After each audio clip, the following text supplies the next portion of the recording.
Tunnel के rescue के लिए मशीनों ने फिर अपना काम करना शुरू कर दिया है। 24 घंटे से बंद पड़ी मशीनें एकदम फिर स्टार्ट हो उठी हैं और टनल में फंसे लोगों को निकालने के लिए कुल मिलाकर अब रणनीति पूरी तरह से बदल गई है और इसके लिए 5 प्लान तैयार कर दिए गए हैं। प्रधानमंत्री के पूर्व सचिव और पूर्व सलाहकार भास्कर खुलबे, जिलाधिकारी अभिषेक रुहेला और पीएमओ में डिप्टी सेक्रेटरी मंगेश घिल्डियाल और सीएमडी एनएचआईडीसीएल और ओएनजीसी के ईडी और इसके अलावा भूगर्भीय वैज्ञानिकों की एक भारी भरकम टीम यहां सुबह से मंथन कर रही थी। और इस मंथन के बाद अब जब भास्कर खुलबे ने खुद ही जानकारी दी कि इसके लिए 5 प्लान वर्कआउट कर दिए गए हैं। ये 5 प्लान कोई सा भी जो भी पहले सक्सेस होगा उसी से लोगों को रेस्क्यू कर लिया जाएगा। अब वो प्लान क्या है मैं आपको बहुत एक विस्तार से समझाता हूँ। एक प्लान वही है जिस पर अमेरिकन ऑगर मशीन और इंदौर से आज आई हुई मशीन काम कर रही है या करने वाली है या कर रही थी। एक प्लान वही रहेगा। दूसरा प्लान वर्टिकल ड्रिल का है, उसके लिए हॉलैंड से एक नई मशीन मंगाई जा रही है। बहुत ही हाई टेक्नोलॉजी के साथ जो वो मशीन बनी है वो निर्मित है।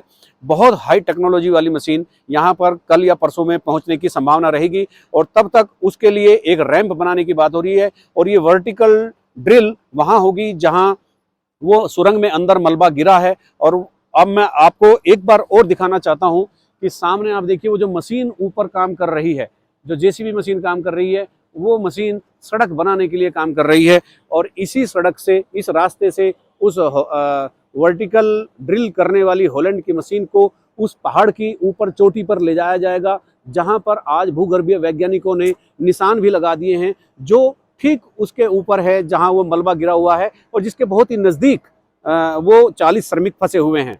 तो दूसरा प्लान ये रहा। और तीसरा प्लान क्या होगा, जहां इस सुरंग का दूसरा छोर है यानी बड़कोट के पास, वहां पर भी खुदाई शुरू हो गई है। चूंकि उधर से कुछ खुदाई बची थी 400 मीटर के आसपास, बाकी 1.5-2 किलोमीटर की सुरंग उधर बन चुकी है। तो उसको वहां से भी एक काम शुरू हो गया है।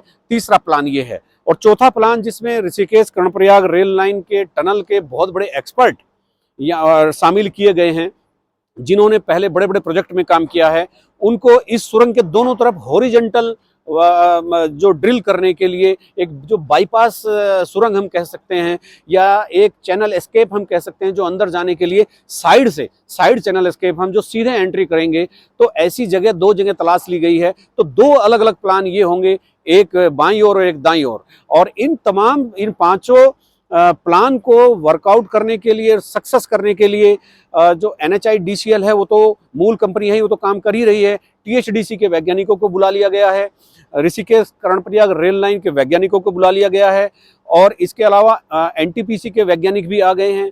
सतलुज जल विकास निगम के साइंटिस्ट भी आ गए हैं और भूगर्भीय संस्थान यानी जियोलॉजिकल जो डिपार्टमेंट है भारत सरकार का, उन सब के वैज्ञानिक यहाँ पर आ गए हैं। और सुबह से एक जो मंत्रणा चल रही थी, एक जो वेरिफिकेशन चल रहा था, पहाड़ी के ऊपर जाकर, सुरंग के अंदर जाकर, फिर टेबल टॉक और उसके मथने के बाद ये 5 प्लान बाहर निकले हैं। इन 5 प्लान को एग्जीक्यूट करने का निर्णय लिया गया है।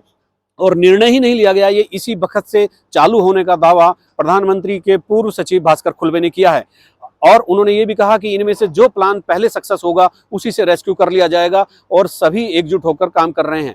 अब देखना यह है कि इनमें से कौन सा प्लान सबसे पहले फाइंड आउट होता है, कौन सा प्लान सबसे पहले सफलता किसको मिलती है और कहां से इन 40 लोगों का रेस्क्यू किया जाता है जो 7 दिन से इस अंधी सुरंग में कैद है।